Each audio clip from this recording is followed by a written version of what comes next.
கிருஷ்ணகிரி அருகே உள்ள குந்தாரப்பள்ளி கிராமத்தில் 4ஆம் ஆண்டு எருது விடும் விழாவில் 250 காளைகள் பங்கேற்பு. கிருஷ்ணகிரி அருகே உள்ள குந்தாரப்பள்ளி கிராமத்தில் 4ஆம் ஆண்டு எருது விடும் விழாவில் 250 காளைகள் பங்கேற்பு. சீறிப்பாய்ந்த காளைகளை ஆயிரக்கணக்கான கிராம மக்கள் கண்டு மகிழ்ந்தனர். கிருஷ்ணகிரி அருகே உள்ள குந்தாரப்பள்ளி கிராமத்தில் 4ஆம் ஆண்டு மாபெரும் எருதுவிடும் விழா வெகு சிறப்பாக நடைபெற்றது.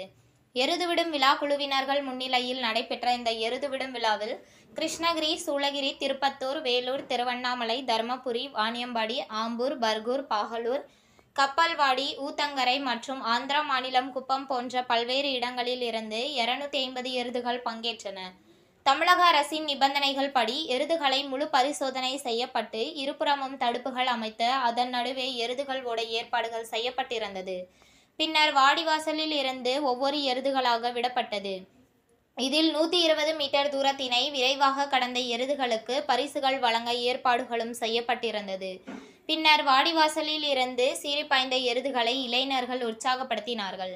இந்த எருதுவிடும் விழாவில் குறைந்த நேரத்தில் இலக்கை எட்டிய எருதுகளுக்கு முதல் பரிசாக 1,25,000, இரண்டாம் பரிசாக 1,00,000, மூன்றாம் பரிசாக 75,000, நான்காம் பரிசாக 60,000, ஐந்தாம் பரிசாக 50,000 வழங்கப்பட்டது.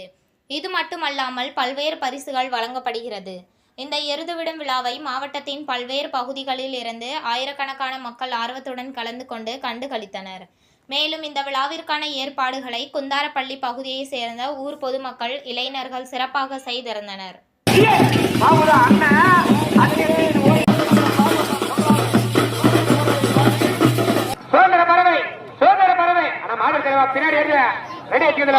உங்கள் தேடல் நியூஸ் சேனலை லைக் பண்ணுங்க, ஷேர் பண்ணுங்க, கமெண்ட் பண்ணுங்க, ஆல் பெல் பட்டனை கிளிக் பண்ணுங்க, மறக்காம சப்ஸ்கிரைப் பண்ணுங்க.